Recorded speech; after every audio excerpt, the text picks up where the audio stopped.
Modi army நேயர்கள் அனைவருக்கும் அன்பு வணக்கம். இப்பொழுது இந்த வாரம் தமிழகம். தமிழர்களின் பாரம்பரிய விளையாட்டான ஜல்லிக்கட்டு தடை செய்தது காங்கிரஸ் கட்சியின் ஜெயராம் ரமேஷ் என்பது அனைவருக்கும் தெரியும். ஆனால் அந்த தடையை சட்ட ரீதியாக உடைப்பதற்கு பின்னணியில் இருந்த நபர் யார் என்பது தெரியுமா? அவர்தான் துக்ளக் பத்திரிகையின் ஆசிரியர் எஸ் குருமூர்த்தி. ஜல்லிக்கட்டு தமிழர்களின் பாரம்பரியமும் கலாச்சாரமும் வீரமும் ஒருங்கே அமையப்பெற்ற ஜல்லிக்கட்டுக்கு 2007 தொடங்கி 2014 உச்சநீதிமன்றத்திலே தடை ஏற்பட்டுவிட்டது. அதுவரை நிபந்தனையுடன் கூடிய ஜல்லிக்கட்டு நடந்து கொண்டிருந்தது. 14 ஜல்லிக்கட்டு முடிந்தவுடன் இறுதி விசாரணை முடிந்து தடை ஏற்பட்டுவிட்டது. 2015 நடத்த முடியவில்லை. நாங்கள் அரசியல் கட்சி பிரமுகர்களையும் நீதிமன்றங்களிலும் கடுமையான அலைந்து அங்கெங்கே திரியும் போது ஐயா அவர்களை சந்திக்க நேரிட்டது. மத்திய அரசின் மூலமாகவும் ஐயா அவர்களை சந்திக்கும் பொழுது ஐயா அவர்கள் நான் அதுக்கு ஒரு ஏற்பாடு செய்கிறேன் என்று ஜனவரி மாதம் 2016 வந்து சுற்றுச்சூழல் அமைச்சகத்தின் மூலமாக ஜல்லிக்கட்டு நடத்துவதற்கு ஒரு பாதுகாப்பு அம்சத்தோடு கூடிய ஒரு சட்ட வரைமுறையை சுற்றுச்சூழல் அமைச்சகத்தின் மூலமாக நோட்டிஃபிகேஷன் வெளியிட்டு அதை பாதுகாத்து இந்த தமிழருடைய பாரம்பரியத்துக்கு இன்றைக்கு ஒரு சட்டம் ஏற்பட்டிருக்கின்றால் அதை வரைவு மடலை தயாரித்து கொடுத்த பெரியவர் ஐயா அவர்கள்.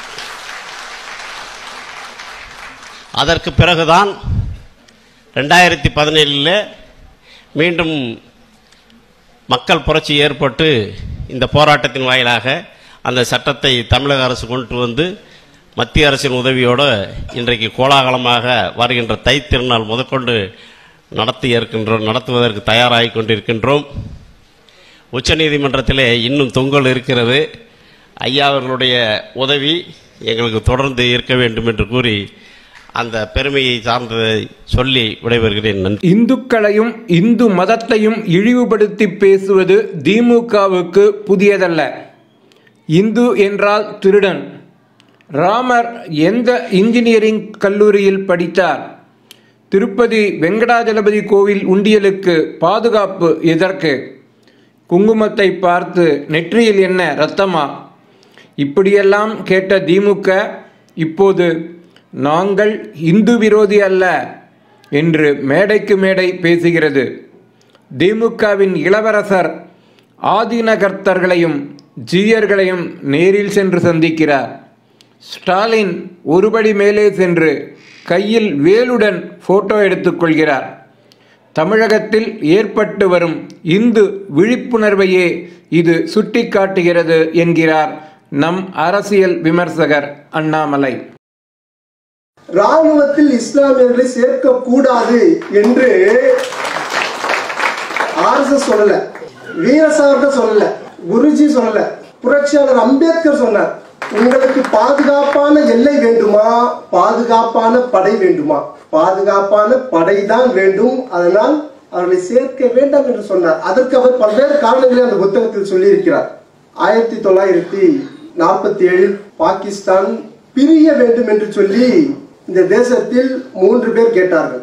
ஒன்று முஸ்லிம் லீக், இரண்டாவது தமிழ்நாட்டில் இருந்த திராவிடர் கழகம், 3 புரட்சியாளர் அம்பேத்கர். பாகிஸ்தான் பிரியக்கூடாது என்று சொல்லி ஆர்எஸ்எஸ் போராடியது.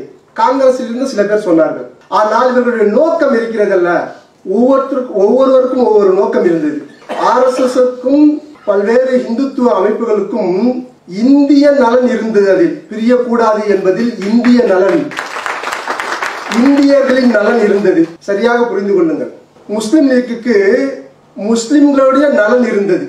இந்தியாவிலேயே பாகிஸ்தான் பிரிய வேண்டும், அது எதற்காக பிரிய வேண்டும் என்று சொன்னால், எந்த நலனில் ஒருவர் பார்த்தார் என்று சொன்னால், இந்துக்களின் நலனில் பார்த்தார் ஒருவர் புரட்சியாளர் அம்பேத்கர் அவர்கள். பாகிஸ்தான் பிரிந்து போனால் அது இந்துக்களுக்கு நல்லது என்று சொன்னவர் புரட்சியாளர் அம்பேத்கர் அவர்கள். மக்கள் திலகம் எம்ஜிஆருடைய 104வது பிறந்த தினத்தில் பாரதிய ஜனதா கட்சியின் மாநில பொதுச் செயலாளர் பேராசிரியர் ராம ஸ்ரீனிவாசன் அவர்கள் மதுரை KK நகரில் உள்ள MGR முழு உருவ சிலைக்கு மாலை அணிவித்து மரியாதை செலுத்தினார்கள். இலங்கை கடற்பகுதியில் அத்துமீறி மீன்பிடித்துக் கொண்டிருந்ததாக கூறி இலங்கை கடற்படையினர் 26 ராமேஸ்வரம் மீனவர்களை கைது செய்து சில மாதங்களுக்கு முன் இலங்கை சிறையில் அடைத்தனர். இந்நிலையில் சென்ற வாரம் இலங்கை சென்றிருந்த இந்திய வெளியுறவுத்துறை அமைச்சர் ஜெய்சங்கர் இலங்கை வெளியுறவுத்துறை அமைச்சருடன் பல பிரச்சினைகள் குறித்து பேசினார். அப்போது ராமேஸ்வரம் மீனவர்கள் 26 பேரை விடுவிப்பது தொடர்பாகவும் பேசினார்.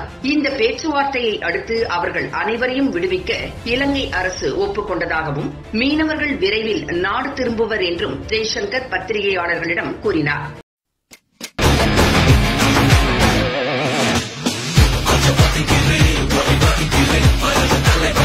அப்புறம் நம்ம கோயில்கள் எல்லாமே அடிமைத்தனமாக வச்சுருக்கிறோம். இது கூட ஆங்கிலர் உருவாக்குனது. நமக்கு அதுக்கு அதில் இருக்க சொத்து, அதில் இருக்க நிலம் எல்லாம் எடுத்துக்கிறதுக்காக இது இப்படி பண்ணாங்க. அது நாம் 47 மாற்றிருக்கணும். மாற்றாமல் அப்படியே விட்டுட்டோம். ஏதோ டைம் போயிடுச்சு. வேறு இதுலேயோ கவனம் இருக்குது நமக்கு, அதனாலே போயிடுச்சு. கோயில்னா ஒரு ஆன்மீக மையம். இது மதப்பரப்புறதுக்காக இல்லை பிரார்த்தனை பண்ணிக்கிறதுக்காக இல்லை. இது மனிதன் வளர்ச்சிக்காக உருவாக்கின ஒரு தன்மை. பண்ணியிருக்கிற வேலை பாருங்கள். இப்போ நீங்கள் தஞ்சாவூர் கோயிலோ இல்லை சிதம்பரம் கோயிலோ இந்த மாதிரி தமிழ்நாட்டில் நிறைய கோயிலுக்கு சின்ன சின்ன கோயிலே பார்த்தீங்கன்னா அங்கே இருக்கிற என்ஜினியரிங், அங்கே இருக்கிற ஸ்கில்லு பார்த்தீங்கன்னா எந்த மாதிரி மனிதர் இது உருவாக்குனாங்கன்னு கும்பிடணும். அந்த மாதிரி வேலை பண்ணியிருக்காங்க.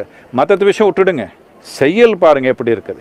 இப்படி இருக்கிறப்போ இது மனிதனுடைய வளர்ச்சிக்கு முன்னேற்றத்துக்கு உபயோகப்படுத்தணும்னா முக்கியமானது என்னென்னா, எந்த ஜாதி இருந்தாலும் சரி, எந்த மதம் இருந்தாலும் சரி, ஆணை இருந்தாலும் சரி, பெண்ணே இருந்தாலும் சரி, ஒரு ஆன்மீகத்தை நோக்கத்தோட பக்தியோட அது புரிஞ்சுக்கணும், இல்லை அது கற்றுக்கணும், அந்த பயிற்சி செய்யணும்னு உணர்வோட யாரே வந்தாலும் எல்லாருக்கும் அது உபயோகமாக இருக்கிற மாதிரி ஒரு இது பண்ணணும். இது அரசாங்கத்து கையில் இருந்தால் இப்படி பண்ண முடியாது. இது சொசைட்டி கையில் வரணும். யார் எடுத்துக்கிறாங்க இமீடியட்டாக என்ன ஆகிடும்? அப்படி இல்லை. இதுக்கு படிப்படியாக நாம் பண்ண முடியும். தோராயமாக 36,000 கோயில் கவர்மெண்ட் கையில் இருக்குது. ஒரே தடவை விட்டுட்டா எல்லாம் தப்பாக போயிடும். ஸ்டெப் பை ஸ்டெப்பாக எப்படி பண்ணணும், அதுக்கு ஒரு பாலிசியானாலும் பண்ணால் இன்னொரு 5 வருஷத்துலேயோ 8 வருஷத்துலேயோ இது கட்டாயமாக நாம் சாதிக்க முடியும். சமூகத்தில் யாரும் பொறுப்பானவங்க இல்லை. நாம் இந்த கவர்மெண்ட் தான் மேனேஜ் பண்ணணும் கோயில்ன்றது ரொம்ப தப்பான ஒரு விஷயம். இது ரொம்ப ஒரு இன்சல்ட்டாக இருக்குது. இது கட்டாயமாக சரிப்படுத்தணும். இந்த ஒரு உறுதி யார் கொடுக்குறாங்களோ அவருக்கு தான் என் ஓட்டு. நான் என்னுடைய மதத்தையும் என்னுடைய சமய நம்பிக்கையையும் என்னுடைய தெய்வத்தையும் இழிவுபடுத்தும் எந்த ஒரு அரசியல் கூட்டணிக்கும் இனி இந்த தேர்தல் மட்டுமல்ல, எந்த தேர்தலிலும் நான் வணங்கும் குல தெய்வத்தின் சாட்சியாக, நான் நம்பும் தெய்வத்தின் ஆணையாக, இங்கே இருக்கும் அக்னியின் சாட்சியாக நான் ஒருபொழுதும் என்னுடைய குடும்பத்தாரும் என்னை சார்ந்தவர்களும் ஒருபொழுதும் வாக்களிக்க மாட்டேன் என்று உறுதியேற்கிறேன். அதனால கவர்னர் தான் முடிவெடுக்கணும். இறுதி முடிவு அவர் எடுப்பாரு.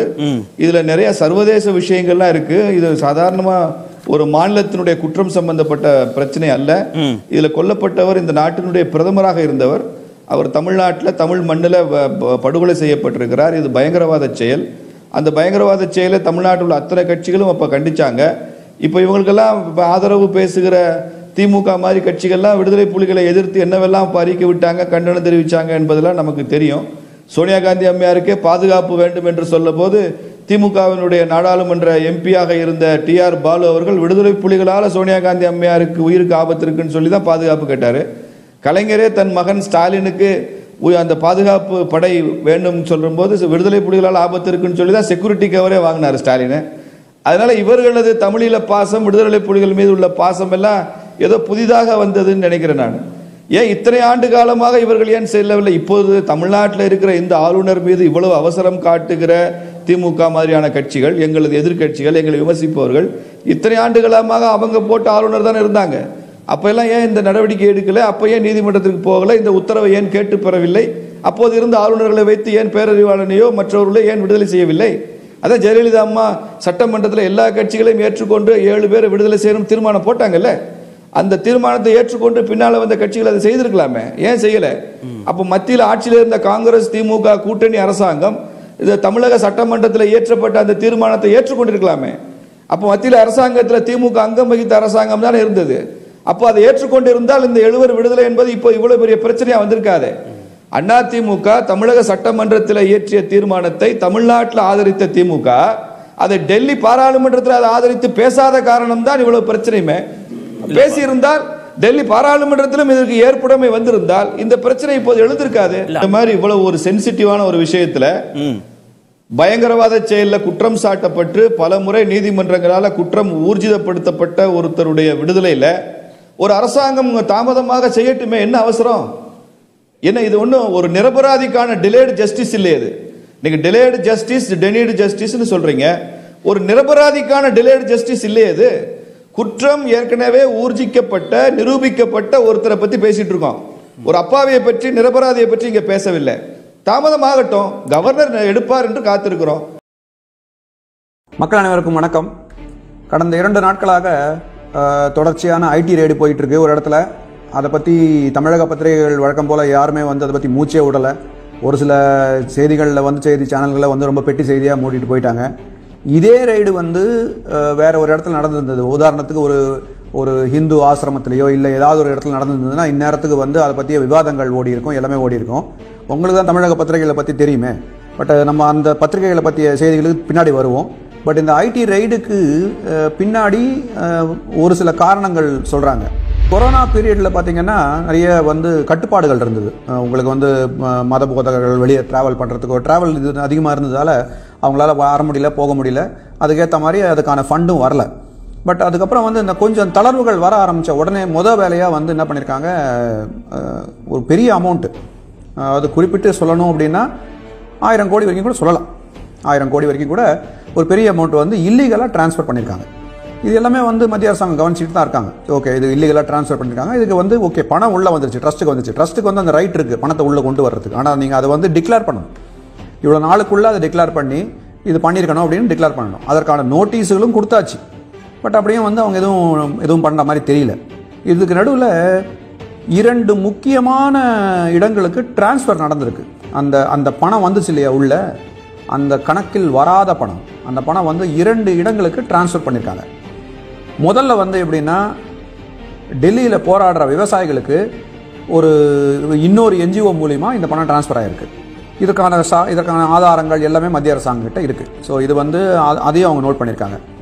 2வது, தமிழகத்தை சேர்ந்த ஒரு கட்சிக்கு கிட்டத்தட்ட ஒரு 300லேருந்து 600 கோடி வரைக்குமே பணம் டிரான்ஸ்ஃபர் ஆகிருக்கு.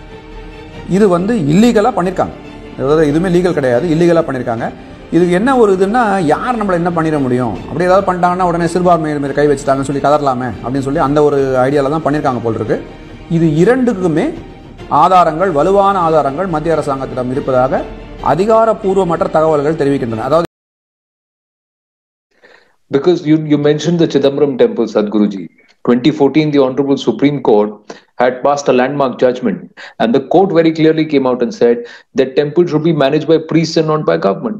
The court also said that the priests constitute a religious denomination and their rights are to be preserved and protected from any invasion by the state. But despite that, this goes on. The court also said if there is maladministration or malpractice, you set it right and give it back to the people again. But nobody is following. If there is any kind of malpractice in a given institution, all these institutions, any kind of charitable trust or a religious trust comes under the Indian law. So if there is any malpractice, as if there is a malpractice in a business or in a media house or in an industry or in a trust, there are laws. There is the IPC to handle any crime that happens. You don't take over everything simply because there is some malpractice in 1 or 2 institutions. Yes, it can happen. It is happening in every aspect of life, isn't it? Yes. But why is it that we as Hindus in this country… See, as I said, in 1925, unfortunately, they passed a law to take all the religious institutions, the British, including mosques and churches and temples and everything, gurudwaras. But they released the other two because they went on the street. Unfortunately, we are setting this trend. If you want any kind of justice, you have to burn something on the street. This is an unfortunate way to manage a nation. When we make an appeal, please look at it properly. Why? Do you want people to come on the streets and burn things? We don't want to go that way. That is not our way of doing things. I'm just raising an issue. It is for the government to act. Or let people protest, then we will do. What kind of nonsense is that? Please do not take the country in this direction. Let us be a law-abiding nation. When a sensible appeal is made, everybody should look at it. I'm saying everybody, irrespective of which party you belong to, what position you hold, anybody who is in some kind of administrative position has to look at this. This is absolutely unfair. In my opinion, this amounts to kind of apartheid, you know? It is. It does, to be discriminated in a country where we are actually a majority by, No, I'm saying it doesn't even matter whether you're majority or minority, for anybody. I'm saying even if you take over mosques or gurudwaras or churches, I would say the same thing, because fundamentally it's wrong. But let me ask you, it's not there even in the Chetana or the conscience of the people. How is that going to happen? Because everybody wants the Hindu vote, everybody talks about welfare of certain groups of communities and sections of people, but this injustice seems to be lost on everybody else. Temples are also a source for keeping our culture alive, our traditions alive, passing on historical knowledge, but all of that is also getting lost. Oh, not just lost, systematically being eliminated, not just being lost. See, temples were centers of craft, art, music, everything at one time. Well, how far you can revive that, what you can do, I'm saying in every city, in every town, wherever the temples are there, or in every state, let's say we start… See, because this is a complex issue, it can't be all some 36,000 temples can't be handed over tomorrow morning, all right? So you have to form a state-level board of the community with responsible people who are not coming there for the money that is there or whatever wealth that is there. There are people who are successful, who don't care about what the temple has, there is some devotion in their hearts. You form a trust of that kind of people for the state, and then for every city, every district, whatever you form more trust. This is a long process, it's not going to happen tomorrow. I don't mind if it takes 4 years or 5 years, but the process should begin at least. By intent, the intent at least you must show. I can understand the process is complex, it needs to be done in a graduated way. If you don't do it in a calibrated way, it can, it can become a mess. So, isn't there a solution for this? Definitely there is a solution. When you can hand over Air India to somebody, you can do this very easily. It is not a commercial operation. Anyway, even now the temple runs because the devotees are coming, not because government is advertising for the temple. There is no commerce involved, there is no marketing involved, people will anyway come. Right now, most temples are kept in such a way that even a devotee would not want to go there. That is how it is kept. I agree, it must change, but if haath jod ke, appeal karke, if it doesn't change, then it has to come from the people. And a large mass will have to come, and for that they will have to understand the impact of what is happening, Sadhguruji. See, the important thing is right now, Tamil Nadu is going in for an election. So, recently, 3 days ago, during the Pongal event when we had, some young man stood up and asked me, Sadhguru, whom should I vote for? I said, see, who you vote for, I will not tell you. You can vote for whoever you want. I'll never tell anybody who they should vote for. But let me tell you who I vote for. So I listed out 5 points. Let me not go through all the 5 points, because one is about Kaveri, one is about the farmers, one is about industry, one is about investments, one is about corruption, like this, and the last one is about the temples. I said any party which promises, we will start up… I'm not an impractical person, I'm saying tomorrow morning change it. No, you start the process. You start the process, let it start happening. And anybody who promises they will start the process within 6 months of coming to power, my vote is for them. It's up to you to decide your vote where it goes. So, a democratic nation means during the time of election, you can effect changes, all right? People should take up this responsibility.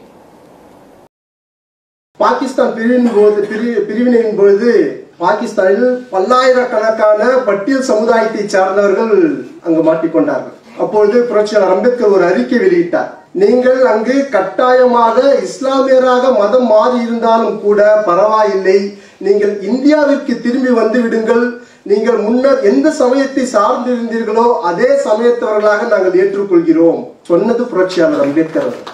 நீ இஸ்லாமியா போயிட்டா பரவாயில்லை அப்படின்னு அவர் சொல்லல. அவர் நீங்க இங்க வாங்க, உங்களுக்கு நாங்க குடியுரிமை வாங்கி தரோம். இன்றைக்கு நாம அதை தான் சொல்லிட்டு இருக்கோம். இன்றைக்கு இந்த அரசாங்கம் அதை தான் சொல்லிட்டு இருக்கு. இந்த குடியுரிமை திருத்த சட்டத்தில் ஏதாவது ஒரு சமுதாயம் அதிகமாக லாபம் அடைகிறது என்று சொன்னால் அது பட்டியல் சமூகத்தை சார்ந்தவர்கள் மட்டும்தான். புரட்சியாளர் அம்பேத்கர் ஒரு வார்த்தை சொல்றார், இதெல்லாம் ஆச்சரியமா இருக்கு, படிச்சு பாருங்க. நீங்கள் ஒரு காலம் இஸ்லாமியர்களை நம்பாதீர்கள் சொன்னது புரட்சியாளர் அம்பேத்கர், வேற யாரும் சொல்லல.